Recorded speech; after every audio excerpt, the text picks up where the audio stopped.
Olá, Nadissan, muito boa noite, seja bem-vinda.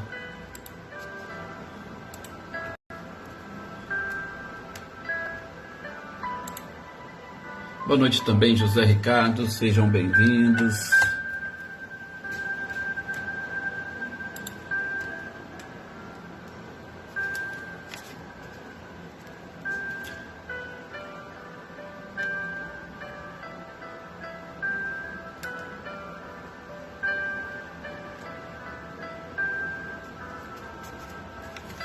Boa noite, Anitta e Clarindo, sejam bem-vindos também. Olá, Tuca, muito boa noite, seja bem-vinda.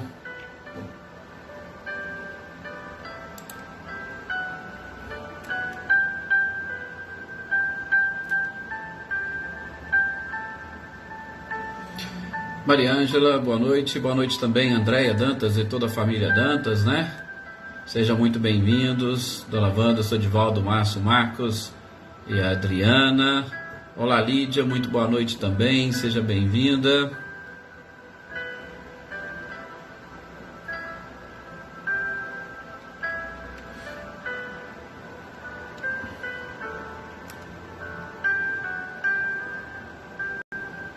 Ricardinho e Lúcia, boa noite para vocês.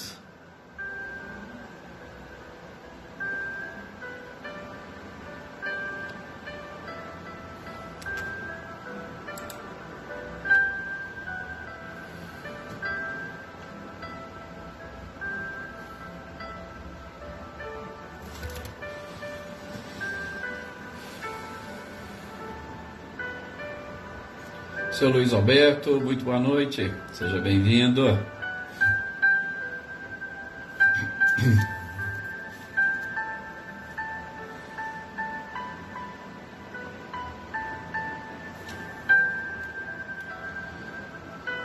Maê, muito boa noite, que prazer e satisfação, que bom que hoje conseguiu estar conosco no nosso horário, né? Que bom. Boa noite também, Dona Leopoldina, boa noite, Oneida Alves. Olá, Valdete, muito boa noite, sejam bem-vindos.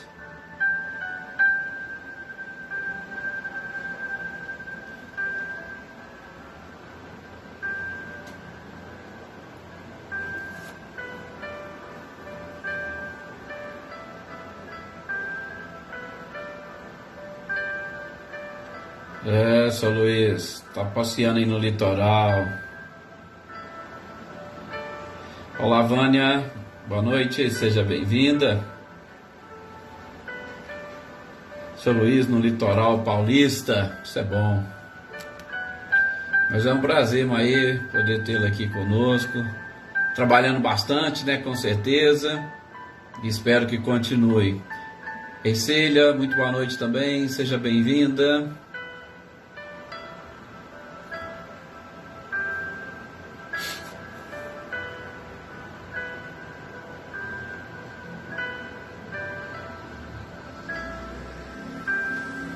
Com certeza será, Vânia, com certeza será.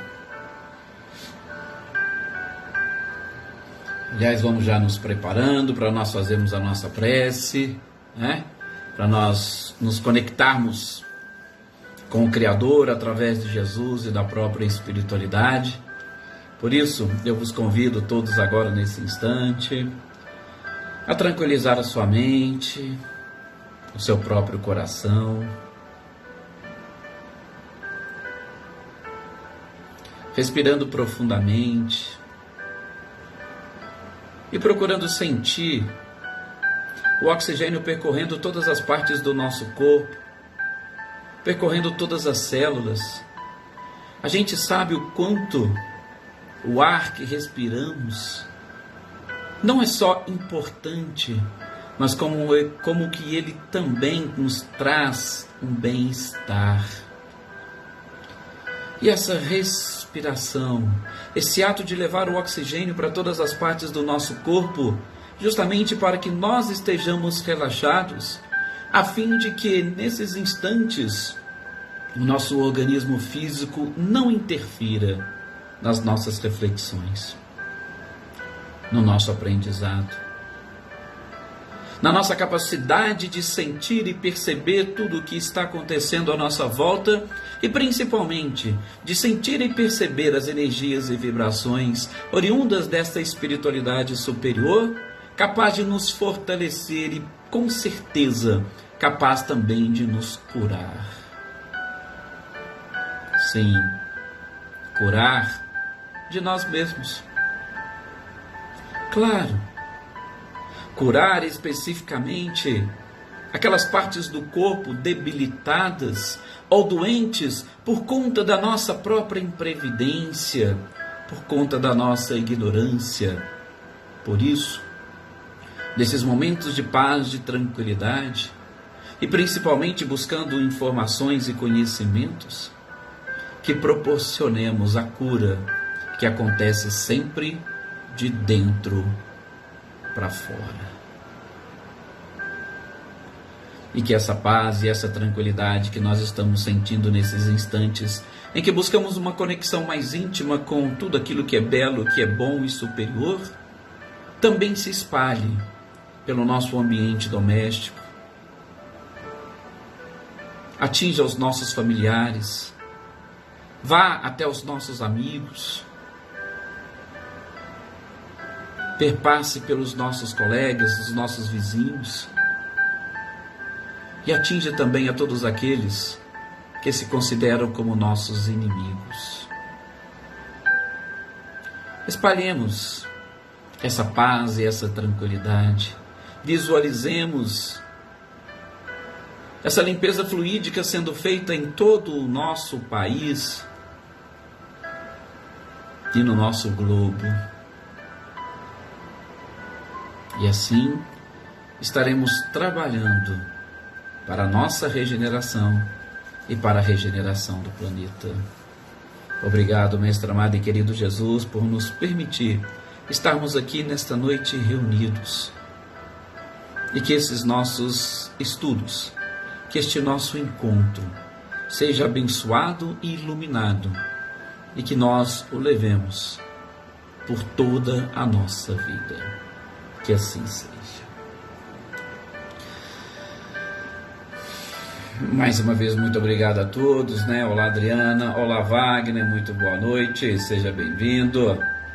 Ana Cristina, boa noite. Boa noite também, Filomena. Que prazer e satisfação tê-los todos aqui conosco para mais uma reflexão. Helena Coelho, muito boa noite também. Seja bem-vinda. Flávia, boa noite. Reinaldo, muito boa noite, meu querido. Seja muito bem-vindo. Mais uma vez, obrigado pelo carinho, pela participação. E parabéns pelo trabalho que vocês têm feito, né? Acompanho sempre que posso. O Sul de Minas, cada vez mais trabalhando, sim, esta questão, essa doutrina maravilhosa. Boa noite também, Maria das Graças. Boa noite, Rosilene, Osmane e Diego. Sejam todos muito bem-vindos. Gente, vamos então darmos sequência às reflexões desta noite, né? Olá, Marinha, boa noite. Das sequência às nossas reflexões neste capítulo maravilhoso do Evangelho segundo o Espiritismo, que é justamente o capítulo 15, Fora da caridade não há salvação. Uma salvação que com certeza nós buscamos e que diz respeito, como dissemos nessas nossas introduções ou nessa nossa oração pedindo permissão a Jesus, essa salvação que diz respeito exatamente à busca deste autoconhecimento que vai ser capaz de, com certeza, direcionar melhor a nossa trajetória, direcionar melhor o nosso caminho. Nós caminhamos, sim, caminhamos rumo à nossa evolução. E nessa estrada que nós percorremos, ela tem muitos obstáculos, mas esses obstáculos, eles apenas e tão somente atrapalham aqueles que estão despreparados e aqueles que não conseguem enxergar a perfeição divina em tudo e em todos. Então, neste processo que nós estamos trabalhando de preparação e principalmente de autoconhecimento, nós estamos buscando a salvação justamente no sentido de nos mantermos sempre preparados, nos mantermos sempre prontos exatamente para uma caminhada mais serena, uma caminhada mais tranquila, né? Iraci Rosa, boa noite também, seja bem-vinda. Nós precisamos caminhar de forma tranquila, né? Elaine Lavez, muito boa noite também, seja bem-vinda.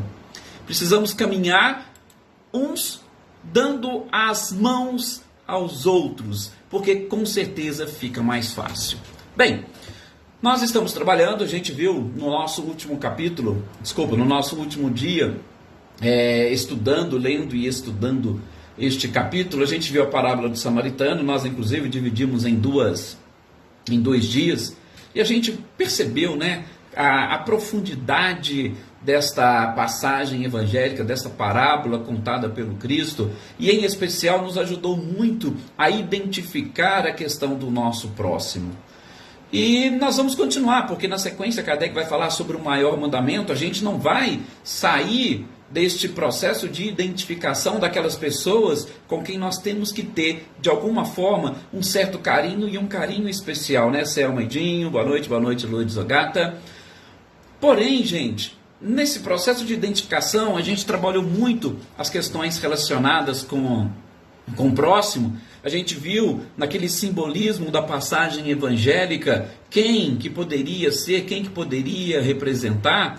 E apenas para nós, não vamos dizer assim fechar, mas para lembrar, eu gostaria de trazer um pouquinho Emmanuel aqui para a nossa conversa, porque Emmanuel também vai falar para nós, olha, quem que são as pessoas que representam o nosso próximo. Tem um artigo na revista O Reformador, onde Emmanuel vai dizer o seguinte, olha, a gente viu na parábola do bom samaritano todos aqueles que podem representar, mas ele chama atenção, no lar, o seu próximo é a sua esposa, é o seu esposo, é o seu filho.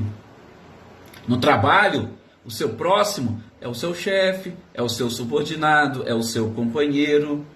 Na via pública, é todos aqueles que estão caminhando contigo nessa estrada. Todos aqueles que estão, às vezes, indo na mesma direção ou indo em sentido contrário, esses também são considerados o vosso próximo.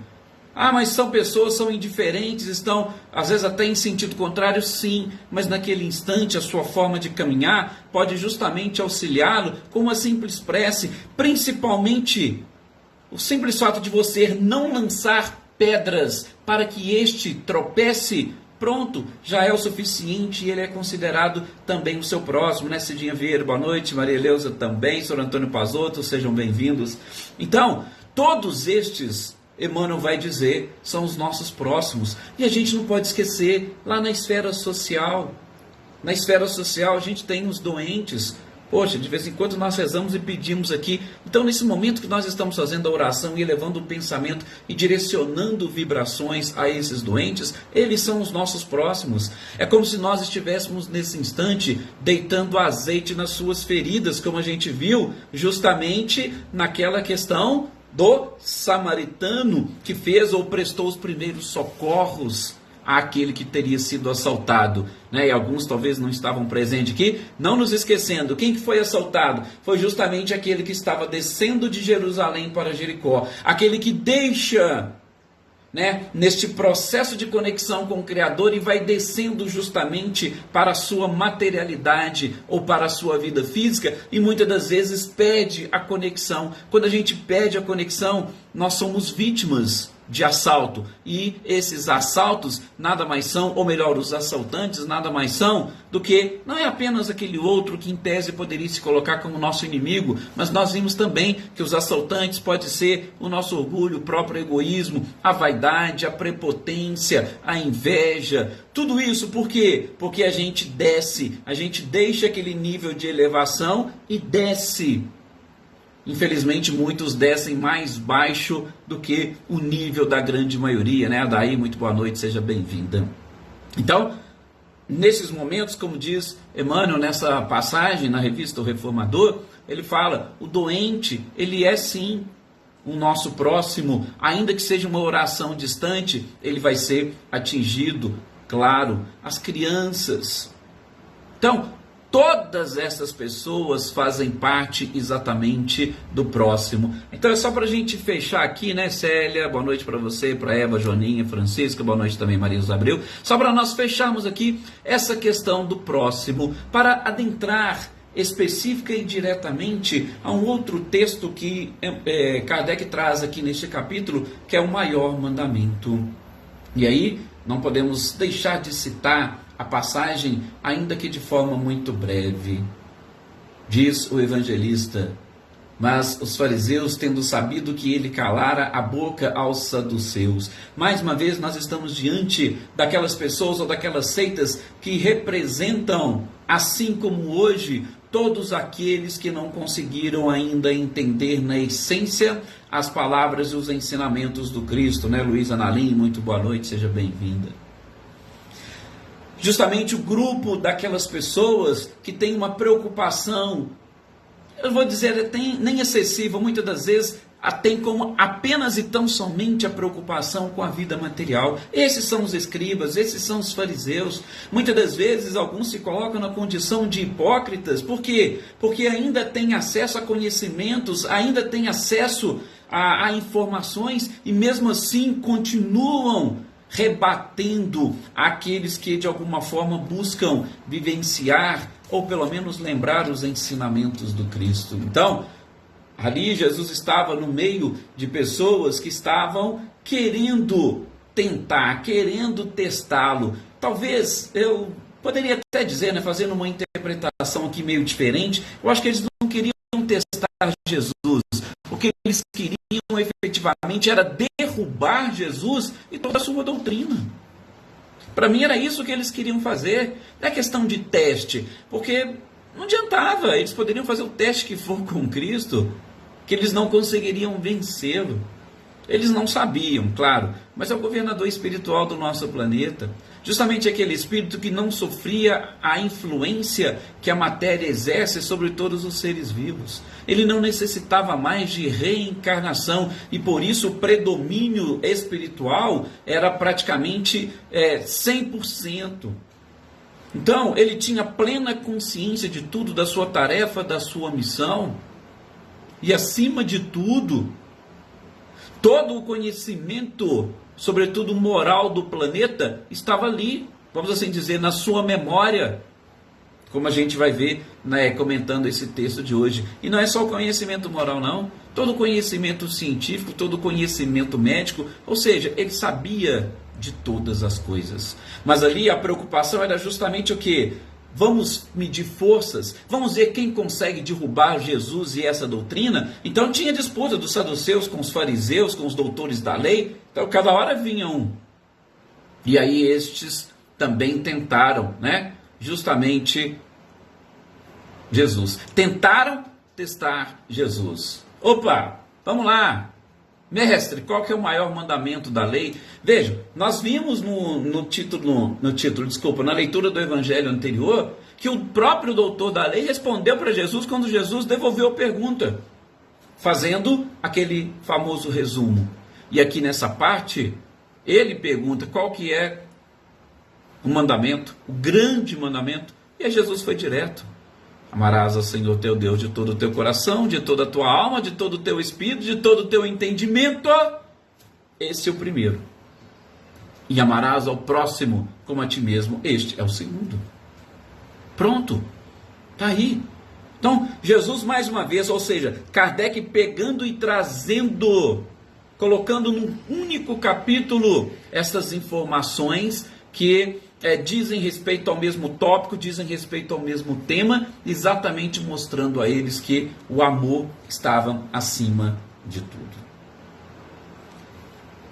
Como nós dissemos, testar Jesus era algo que não tinha muita, como se diz, não tinha muita eficácia, né? Mas repito, eles não sabiam. Por quê? Porque sempre pensaram que Jesus se tratava de mais um daqueles profetas, mais um embusteiro, mais um revolucionário e pronto. Mas gente, essa questão do amar a Deus sobre todas as coisas e amar ao próximo como a ti mesmo, eu vou mais uma vez me socorrer aqui de Emmanuel, E Emmanuel vai comentando estes textos, comentando estas passagens, ele vai falando principalmente dessa própria questão legal que envolve tudo isso, né? Marcileia, boa noite para você, Guilherme, Luciano. Essa questão legal que envolve. Então, nós não podemos. Primeiro, eles estão querendo saber o maior mandamento. Eles estão falando e se relacionando com a lei. E Emmanuel, no primeiro momento, vai chamar a nossa atenção exatamente para isso. Ó, primeiro, a gente tem que aprender a cumprir a lei. Como diz Jesus, toda a lei e os profetas estão contidos nesses ensinamentos. Daí vem o próprio Emmanuel e vai dizer, olha, essa questão do cumprimento da lei a gente não pode esquecer. A gente tem que viver a cada dia, gente. E a gente sabe que a cada dia é um dia de bênçãos, é uma nova oportunidade. Então, Emmanuel fala para nós também, lá no livro Assim Vencerás, exatamente isso. Vamos viver cada dia as bênçãos, por exemplo, do estudo. Nós temos um estudo aqui diário, de segunda a sexta-feira. Vamos viver as bênçãos deste estudo, o estudo que cada um de vocês fazem também ali na sua vida, no seu dia a dia. Tem aqui algumas pessoas que são professores, tem outros que são alunos, são universitários. Nós temos os mais diversos pessoas e estudantes aqui. Então, vamos viver isso. Assim como viver o nosso trabalho, o dia de trabalho, principalmente. Aí é onde eu queria chegar. Ele fala, vamos viver tudo isso, ou vamos cumprir a nossa parte, vamos cumprir a lei, vivendo com paciência e compreensão diante de todas as situações, diante de todas as pessoas, diante de todas as coisas. Olha para vocês verem o que ele fala. Com paciência e compreensão diante de tudo. Por quê? Aí diz ele, porque a gente pode ser chamado a prestar contas a qualquer momento. E veja, eu achei interessante justamente essa colocação de Emmanuel, porque nós estamos diante de um capítulo, fora da caridade não há salvação. Qual que é o primeiro texto evangélico que Kardec trouxe? Juízo final. E o que a gente entende, ou o que vem à nossa mente quando a gente fala em juízo final no primeiro momento? A gente entende exatamente como o fim. Ainda que seja de um ciclo, como nós vimos na interpretação. Mas se nós entendemos como o fim de um ciclo, diz Emmanuel, vamos viver a lei. E aí ele fala a lei exatamente respeitar as bênçãos de cada coisa que nós temos do estudo, do trabalho, do lazer, da família. Mas observar tudo isso com paciência e compreensão, porque se a gente for chamado a prestar contas hoje, a gente vai tranquilo. É aquilo que a gente comentou. O medo da morte nada mais é do que justamente o medo de nos depararmos com a nossa própria consciência e de identificarmos que nós não fizemos aquilo que nós precisávamos, sobretudo para avançarmos. Esse é o ponto. O segundo ponto, que eu vou também me socorrer de Emmanuel, agora já está lá no livro Caminho, Verdade e Vida, no capítulo 41, salvo engano, Emmanuel vai lembrar para nós que essa parte, que esse ponto do maior mandamento, sobretudo no segundo, que diz respeito ao amor ao próximo, é aquela famosa regra de ouro que a gente tem e precisa viver, mas que, gente, não é de hoje que ela está aí batendo à nossa porta. Não é de hoje. Fique em paz, daí receba aí as nossas energias, as nossas vibrações, como muitos já se manifestaram aí, tá? Que a espiritualidade a assista. Bom, então, essa regra de ouro não é de hoje. Primeiro, a gente viu no tópico anterior, o doutor da lei sabia que lá no Antigo Testamento existia esse resumo, a forma como eles interpretavam. Inclusive está lá, toda a lei e os profetas estão contidos nesses ensinamentos. Lembra quando a gente estudou lá no Eu Não Vim Destruir a Lei, Sim Dar Cumprimento, o que nós estudamos sobre os profetas? Gente, os profetas, os doutores da lei, eram exatamente aqueles que davam as interpretações a esses preceitos mosaicos. Nós estamos tendo como base do nosso estudo, inclusive o próprio Evangelho, que de uma certa forma é ou está ali contido na Bíblia, e a Bíblia é a história moral de um povo principalmente contando aquele período que ele saiu do Egito, da escravidão. Moisés precisou reorganizar, ou melhor, precisou organizar toda esta nação, trazendo preceitos e leis, normas, para estabelecer as regras de relacionamento entre os seres vivos, entre aquelas pessoas, entre as comunidades. Então, ele estabeleceu preceitos, só que ele estabelece preceitos, mas muitos desses preceitos dependem de interpretação. Então, os profetas, os doutores da lei, são justamente aquelas pessoas que vão dando a interpretação e esmiuçando os preceitos legais para que todos tenham facilidade no seu cumprimento. Então, a gente está falando que já existia essa regra de ouro, que eu já vou falar qual é, lá no Antigo Testamento, para este povo, para esta nação. Correto? E qual que é a regra de ouro? É justamente aquela que a gente não pode fazer para os outros aquilo que nós não queremos que os outros façam para nós. Esta é a famosa regra de ouro que hoje vige no mundo inteiro. E não precisam ser religiosos para saber ou para agir dessa forma. Todos nós sabemos. Isso está dentro de cada pessoa. Lógico que tem uns que, por conta do seu próprio orgulho, não querem ou preferem não vivenciar. Deixa o orgulho falar mais alto, mas elas sabem que essa regra de ouro está escrita lá dentro do próprio coração ou na consciência, como a gente aprende com a espiritualidade na questão 621 do Livro dos Espíritos. E só para citar, como eu disse a vocês, Emmanuel, nesse texto, do Caminho, Verdade e Vida, capítulo 41, ele vai dizer, ele vai relembrar, por exemplo, gente, os gregos, já naquela época, antes do Cristo, eles tinham como regra, e as frases eram diferentes, mas a regra é a mesma. Para os gregos era o seguinte: não façais ao próximo o que não desejais receber dele. Os sábios gregos já falavam isso antes do Cristo. Tá, se me permitam, vamos abrir um parênteses. Aqueles que tiverem curiosidade, mais uma vez, Emmanuel, A Caminho da Luz, ele vai explicar um pouco destas civilizações antigas e anteriores ao próprio Cristo. E lá nós vamos identificar também vários dos missionários ou emissários do próprio Cristo que tiveram como principal tarefa distribuir para a humanidade essa regra de ouro, para que quando o Cristo viesse, ele pudesse, vamos assim dizer, apenas e tão somente chancelar. Sim, chancelar, sobretudo com a sua vida e, por que não, com todo o seu exemplo. Então, os gregos tinham isso. Emmanuel vai dizer que os persas, a frase dele é um pouquinho diferente, simplesmente, fazei como querei que vos façam. Está lá. Os persas, sabe, e eles vão saber, vão retirar lá dos seus próprios estudos e escritos essa máxima.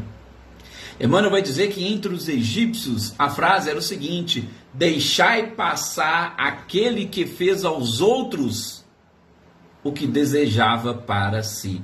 Talvez essa seria uma frase que poderia demandar um pouco mais de interpretação, mas é justamente porque, gente, lá entre os egípcios tinha um livro dos mortos e eles também cultuavam e eles sabiam da sequência da vida que não terminava e não acabava com a morte. Então, aquele que era responsável, salvo engano, acho que era Anubis, que era um dos responsáveis pelas portas, né, ali do céu ou do inferno, vamos assim dizer, para resumir, ficar mais fácil. Ele tinha lá e tinha essa frase, aquele que fez os outros que desejava para si, eles podem passar, eles podem seguir, eles obtiveram pelo seu comportamento a salvação. É a frase que é um pouquinho diferente dos outros, mas é a mesma coisa, tá? Deixai passar aquele que fez aos outros o que desejava para si. É justamente aquela regra de ouro que nós estamos falando. Os hebreus tinham também a sua regra de ouro, e a frase era justamente que o que não quiserdes para vós, não desejeis para o próximo. Frase diferente, mas para dizer a mesma coisa. E enfim, Emmanuel nesse texto vai falar sobre os romanos. E a lei dos romanos, ou a frase dos romanos, era a seguinte: que a lei gravada no coração humano é amar os membros da sociedade como a si mesmos. Olha para vocês verem que coisa interessante. Ou seja, os principais povos daquela época, ou anteriores ao próprio Cristo, eles tinham, gente, todos eles a sua regra de ouro. E é isso que Jesus está falando aqui. Então, quando o doutor da lei pergunta para ele: mas Senhor, qual que é o maior mandamento? Olha, o maior mandamento é essa regra de ouro para uma perfeita convivência entre todos os seres humanos, porque a gente está falando de próximo. E olha só, hein, essa questão, principalmente da frase dos egípcios, com o capítulo que é fora da caridade não há salvação, né? Deixai passar aquele que foi bom, deixai passar aquele que desejou para o outro aquilo que queria para si. Ou seja, este vai se salvar, esse mereceu a salvação. Então, é isso que Kardec está propondo para nós como reflexão, e o maior mandamento não poderia ser diferente. Primeiramente, claro, ao próprio Criador. Agora, como que se ama o Criador sem amar as suas criaturas? Gente, é impossível. Não tem como. Amar a criatura é justamente uma forma de respeitar o próprio Criador. É a mesma coisa, né, que você chega lá para uma pessoa e fala assim: ó, eu te amo, eu te adoro, você é a pessoa mais importante da minha vida. Aí chega o filho daquela pessoa e você maltrata, você bate, você xinga, você briga. Aí o cara fala: mas peraí, você falou que gosta de mim e trata o meu filho desse jeito? Nós somos assim. Então, para ver que a questão é muito simples e natural, não demanda interpretações, vamos assim dizer, mais rebuscadas em cima ou ao redor desses ensinamentos, tá? Isto é aquilo que Kardec propõe para nós como reflexão nesse título, O Maior Mandamento. Mais uma vez, nós vamos falar, ou ele vai citar, principalmente nos comentários que ele faz, da caridade e da humildade. Sim, que são as duas palavras. Lembra, né? A gente falou dos 2 denários. Tem a questão dos denários. E esses denários, lá a gente até falou de sabedoria e caridade. Na interpretação de Caivá Schutel. Aqui, Kardec vai falar como se os 2 denários que ele deixou para o estalajadeiro, né, fosse justamente a caridade e a humildade. Tanto a caridade quanto a humildade estão contidos nesses 2 ensinamentos, como disse o Cristo: amar a Deus e amar ao próximo. Gente, nós vamos parar por aqui, nós não vamos adentrar o próximo tópico, porque aí já é a necessidade da caridade segundo Paulo. A gente vai deixar para o nosso próximo encontro. É também, com certeza, um texto muito interessante, porque a gente vai batalhar um pouquinho ali em cima daquele texto fantástico de Paulo, que era uma verdadeira poesia sobre o amor, né? Vamos aí, se der certo e der tempo, a gente vai buscar os próprios bastidores desse texto de Paulo, que é muito interessante. E quem fala um pouquinho desses bastidores é justamente Haroldo Dutra Dias. Então, se der, a gente vai trabalhar esses bastidores. Mas a gente vai hoje fechar as nossas reflexões por aqui, não vamos adentrar a este próximo tópico. Agradeço mais uma vez a todos vocês o carinho, a participação. Fica aí as nossas preces e orações para todos vocês aí, principalmente para aqueles que pediram, né, que estão aí tendo uma certa dificuldade no dia de hoje. Que Jesus possa abençoá-los, que a espiritualidade esteja com vocês.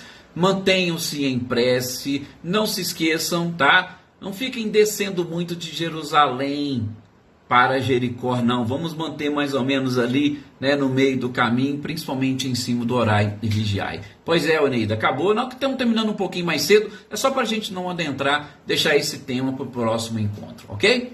Muito obrigado, muita paz, um excelente final de semana para todos vocês também. Que Jesus os abençoe.